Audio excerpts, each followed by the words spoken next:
El próximo 5 de junio se celebra el Día Mundial del Medio Ambiente, así que celebramos este encuentro para justamente para hablar por uno de los problemas que tenemos encima de la mesa sobre el agua y en este caso sobre su implicación en los entornos rurales.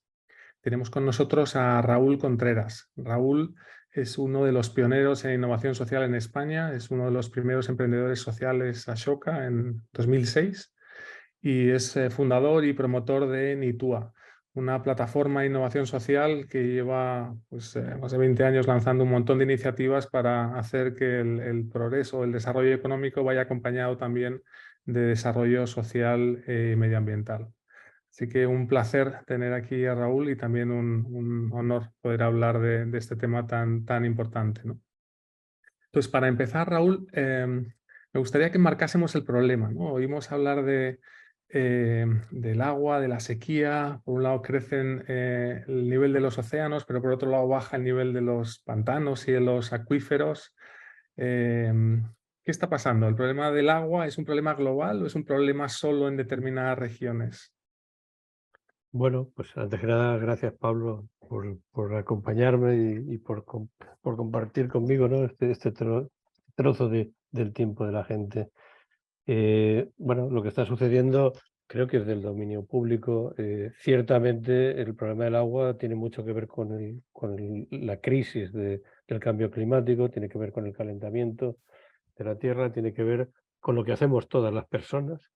Y ahí ya voy directamente bajemos hasta todas las personas, todas somos de alguna forma responsables de esto, y tiene que ver con lo que hacen las empresas y con las políticas públicas, etcétera. Quiero decir, aquí hay una corresponsabilidad directa de todos y todas sobre una serie de factores que tienen que ver con ese calentamiento y tienen que ver también con una educación en el consumo que también habría que replantearse. Em, Pero vemos que hay como, hablamos de sequía, ¿no? De desertificación, de incendios, de problemas serios, ¿no? Pero em, ¿cuáles son las causas de todo esto, ¿no? Y qué implicaciones tiene sobre todo en las regiones donde estaba sucediendo? Bueno, a poco que le echemos un vistazo, veremos que esto, bueno, pues es como cualquier puzzle, las piezas están bien engranadas y en cuanto quitamos alguna empieza a desmontarse, ¿no? Las causas evidentemente se encadenan. Si tenemos un calentamiento de la tierra, esto afecta al suelo, el suelo genera problemas sobre la vegetación es parte del ciclo del agua y se ve implicada, pues, reduciendo también su aportación hacia la atmósfera y, bueno, pues el ciclo se rompe. Y se rompe por eso y se rompe también por los usos que hacemos del suelo, que abundan en lo mismo, abundan yo creo que es correcto decir retirarle la vida al suelo, ¿no? El suelo es el gran factor y conforme lo matamos, matamos todo lo que viene detrás. Y bueno, pues es la parte que tenemos en medio de todo el ciclo, que es la que recoge, la que evita la escorrentía, la que hace de esponja, la que fertiliza a la vegetación y la que permite también la subida hacia arriba, ¿no? Eso, bueno, pues está consiguiendo, eh, bueno, digamos, matar, por decirlo de alguna forma como muy gráfica, tanto por la acción humana como por los efectos de la misma, vía incendios, vía, bueno, pues desertificación. Y a nivel social, ¿qué implicaciones estáis viendo en los pueblos? ¿Qué sucede cuando hay sequía, cuando se pierde la calidad de los suelos? Pues bueno, son muchas las causas y quizás las más evidentes, la primera es directamente sobre la agricultura y la ganadería. Hay un problema evidente y más cuando nos vamos hacia el mundo del interior, esa zona rural, que además de padecer la despoblación, pues padece otras cosas, como por ejemplo esta, ¿no? Lo que eran cultivos de secano se llamaban así porque no necesitaban de regadío, no porque no necesitaran nada de agua. y evidentemente cuando el secano pasa a ser sequía, esto dificulta la vida y la supervivencia de la gente que está allí cuidando nuestro medio natural, ¿no? Que está acompañando todo lo que es la conservación del medio natural y a la vez su alimentación. Esto para nosotros es extremadamente grave porque está afectando, en el caso nuestro, a un 80% del territorio, donde apenas vive muy poca gente y conforme se lo ponemos más difícil, menos va a vivir. Por lo tanto, bueno, pues esa es una afección que yo creo que es de primer grado. Otra que no es desdeñable para nada es, bueno, pues facilitamos o mejoramos la combustión de las masas forestales. O sea, aquí vienen los incendios. Este año hemos tenido la desgracia de tener un incendio de una gran magnitud en un mes donde jamás se había dado. Estamos ya como si estuviéramos en medio de julio.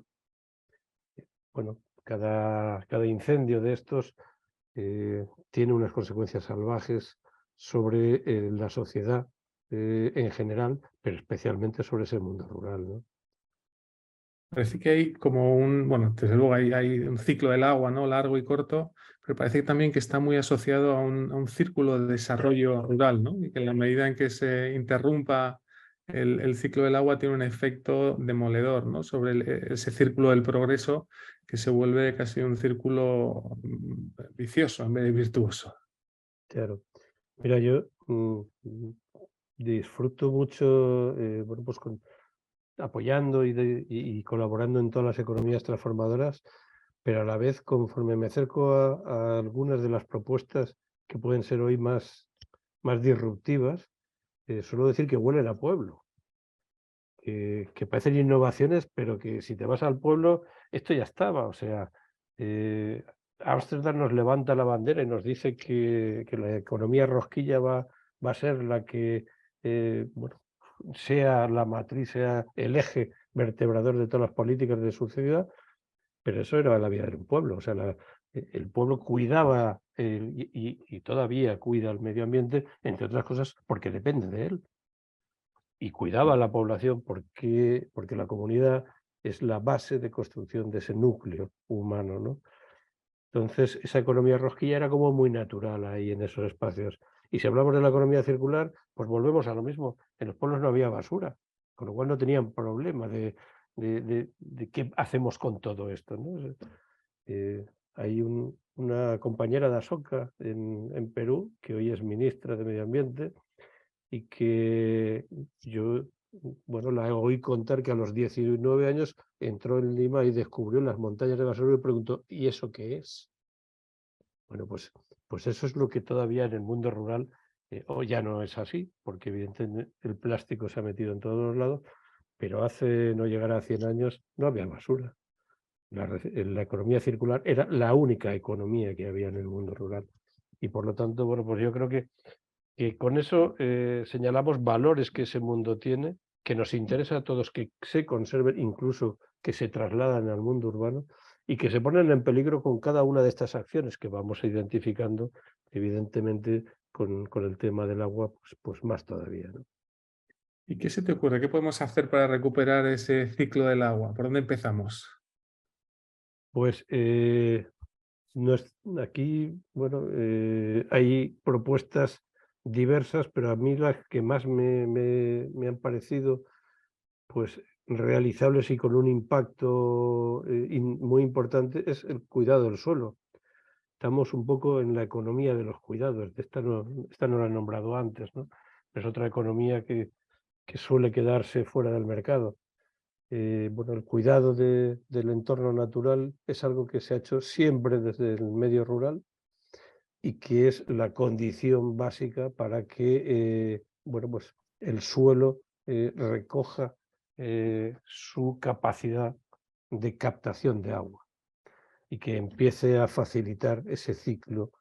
Lo contrario sabemos lo que es, y no hay nada más que ver cualquier escenario de la agricultura industrial o después de un incendio, como lo que se producen son escorrentías que arrasan con la parte fértil del suelo y lo que dejan es un erial. bueno, el cuidado del suelo yo creo que es uno de los clics más importantes para poner en marcha el ciclo del agua. ¿Y qué iniciativas estáis haciendo para cuidar el suelo, para fomentar la agricultura regenerativa, ¿no? Parece que las granjas más punteras a nivel mundial, en Reino Unido, Francia, ya tienen clarísimo que hay que apostar por esta vía. En España empieza a haber algunos pinitos, pero todavía se sigue utilizando mucho el arado, los fertilizantes químicos. ¿Qué podemos hacer realmente para promover la agricultura regenerativa y que le compense también a los agricultores, ¿no? Que ahí es el punto de arranque, es la clave, ¿no? Porque es costoso al principio y después empieza a ser rentable, pero dar el salto al vacío esos primeros años cuesta, ¿no? Entonces, ¿cómo podemos fomentar ese cambio? Yo creo que ya has señalado un elemento que es clave y es bueno, este mundo del corto, medio y largo plazo. Parece que el modelo económico apuesta por el corto plazo. En algunos casos tenemos pues colectivos que no es que apuestan, sino que no tienen otro plazo que el corto, porque sus necesidades son de urgencia. Y bueno, dentro de ese espacio del corto plazo, lo que está ocurriendo con el agricultor es que solo ve fugas. Y dice, bueno, sí, de acuerdo. Ahora me dicen que tengo que entrar en la agricultura regenerativa, que será más rentable, que al final, si hacemos una visión de medio largo, bueno, salgo beneficiado, pero ahora tengo que estar 2 o 3 años donde me va a menguar la cosecha, por lo tanto voy a reducir mis ingresos y no me sobran. Entonces, ¿por qué soy yo el que tiene que hacer toda esta inversión cuando el beneficio es un beneficio colectivo? Esa es la pregunta que nos dejan en la mesa los agricultores. Podríamos contestarle como muy desde la economía, diciendo, chicos, una inversión, las inversiones se rentabilizan en largo plazo. Ya, pero también es cierto que esa inversión no solo tiene beneficios para él, tiene beneficios también para todas las personas del entorno urbano y del entorno rural. Y por lo tanto, pues no parece como muy justo que sean ellos los únicos que tengan que hacer el esfuerzo del cambio, ¿no? De la transición. Vosotros estáis haciendo iniciativas muy interesantes, ¿no? Para poder monetizar esas externalidades, esos beneficios que tienen para todos este tipo de iniciativas. Cuéntanos un poco qué más estáis haciendo en esta línea.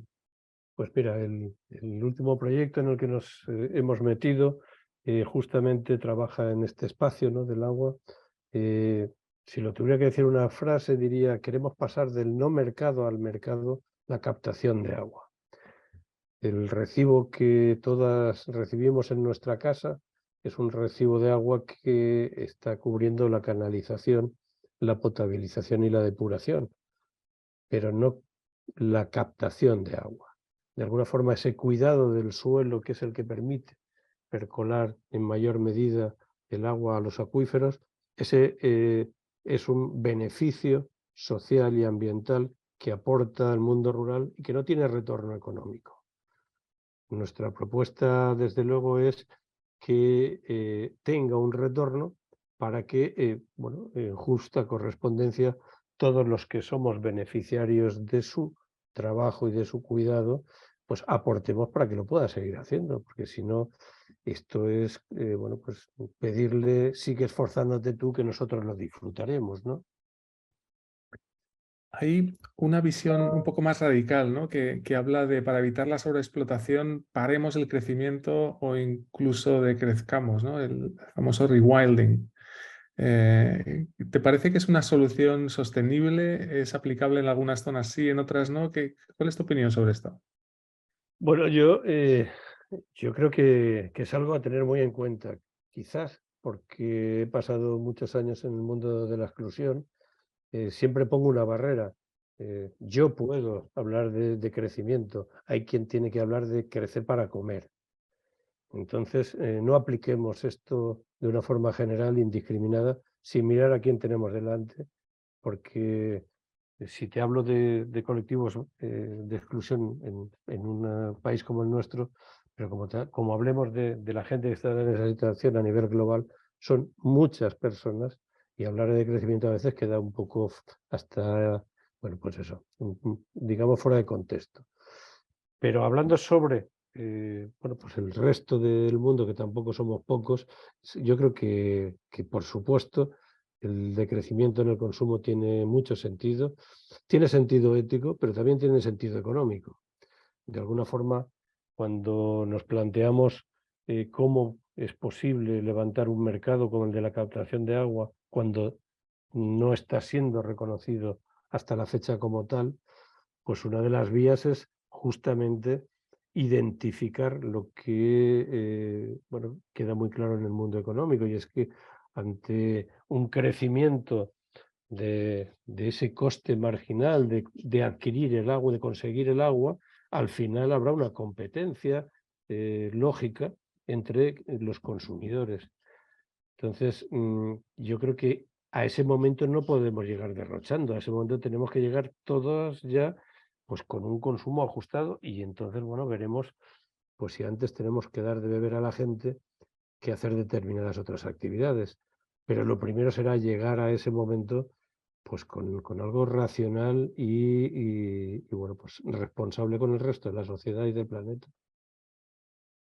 Genial. Empiezan a llegar algunas preguntas interesantes, ¿no? Hay una que me gustaría hacerte, ¿no? Que dice que hay visiones de España que piensan que nuestro país será un desierto. ¿Cómo de optimista o pesimista eres, ¿no? ¿Realmente podemos revertir este proceso, el de mala praxis, cambio climático y clima desértico cercano? Yo lo que sí que estoy convencido es que podemos evitar que vaya a la marcha que va. Ya no me atrevo, no tengo el conocimiento suficiente para atreverme a decir a esto le damos la vuelta, pero lo que sí que está claro es que le consigamos dar la vuelta o no, o invertimos la situación inmediatamente, o lo que hacemos es acelerarlo. Y eso, eso no tiene ningún sentido. No tiene ningún sentido ni humano ni económico. Es una aberración.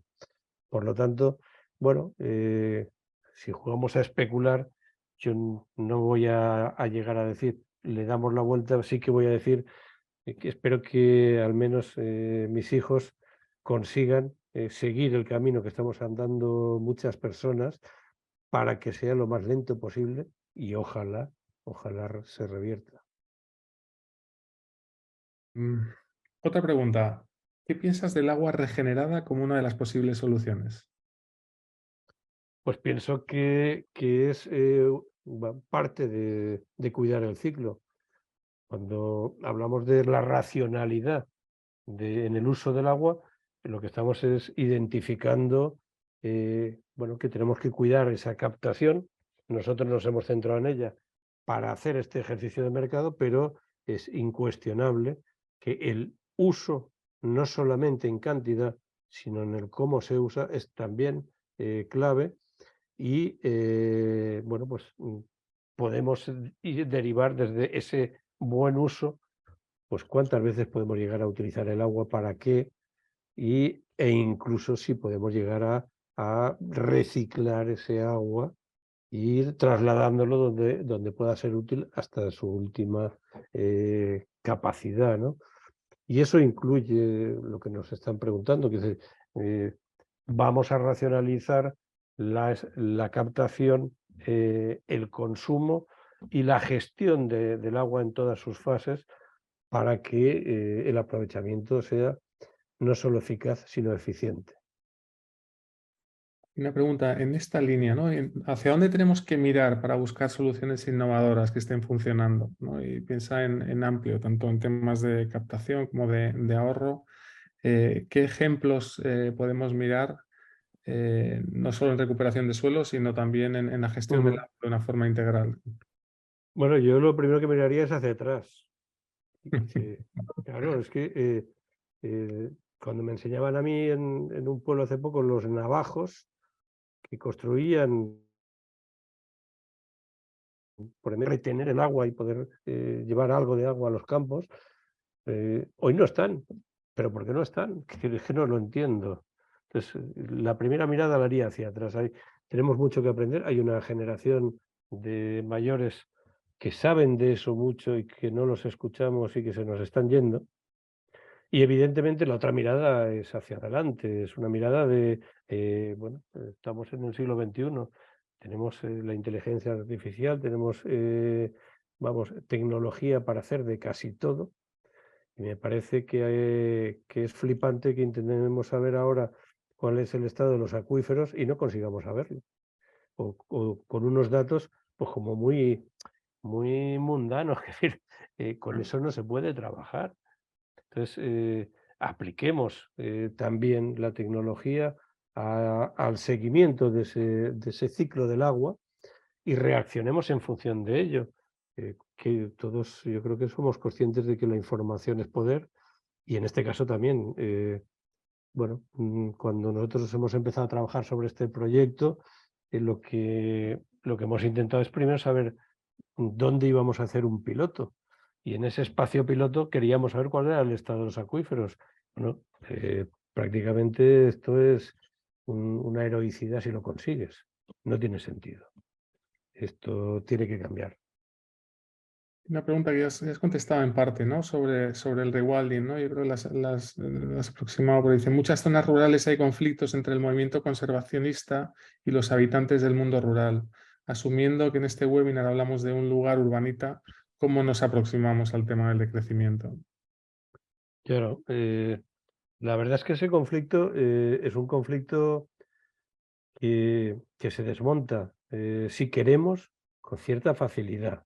No digo que sea fácil ni que se pueda hacer solo, pero bueno, la mirada del conservacionista, incluso la mirada desde el espacio urbano, es una mirada de gestión de almacén, ¿no? De aquello que es el espacio rural, donde voy y cojo lo que necesito, o donde voy y pongo puertas y las cierro para que no se toque nada.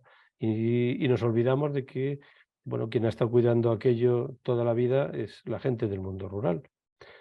El encuentro, yo creo que es un encuentro que desde la lógica de del modelo actual es complicado.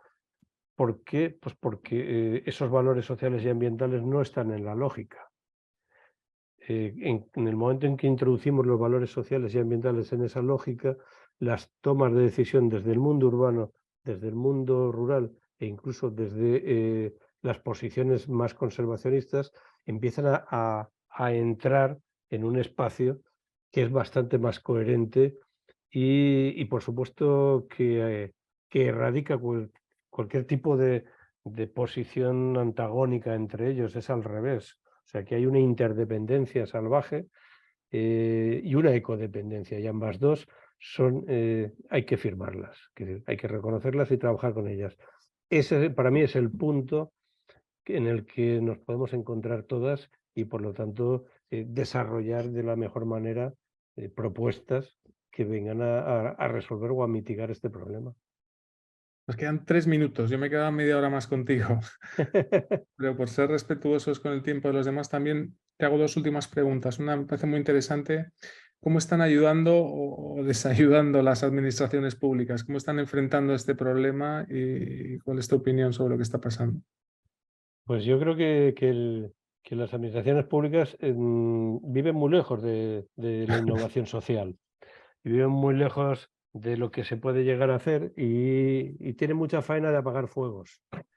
Que no digo que no les caiga encima, porque les cae encima, evidentemente, pero cuando se apaga fuegos no se planifica, no se estudia, no se propone, la sociedad siempre va por delante. Yo les diría que miren, que observen y que escuchen, y que luego, sobre todo, acompañen legislativamente para que determinadas propuestas se puedan llevar a cabo sin encontrarnos muros bueno, que son en ocasiones muy complicados porque no son muros ni económicos ni sociales, sino jurídicos.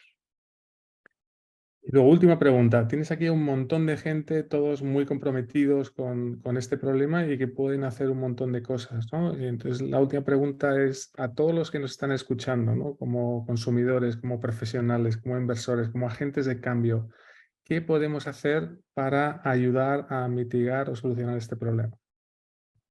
Pues aunque parezca una tontería, empieza por tu casa. Ah, Empecemos por responsabilizarnos, entre otras cosas, porque eso también es educación para los que llevamos detrás. Y a partir de ahí pasa a la comunidad. Trabaja con tu barrio, trabaja en tu pueblo. Hablemos de esto y construyamos en la cercanía. Y de ahí ya saltamos a donde queráis. Hay un montón de proyectos sociales vinculados a estos aspectos donde podéis colaborar desde el conocimiento, desde aportaciones o inversiones, desde incluso el trasladar vuestros esfuerzos a esos espacios y poner soluciones que a lo mejor a nosotros no se nos han ocurrido. O sea que yo creo que, bueno, empezando por cada uno y llegando luego a todas, es el espacio y el camino que se tiene que hacer. pues genial, justo a la hora, la verdad que es un gustazo y un auténtico honor tenerte cerca, Raúl. Así que un millón de gracias. Gracias por este tiempo y sobre todo gracias por lo que estás haciendo y enhorabuena por tu iniciativa.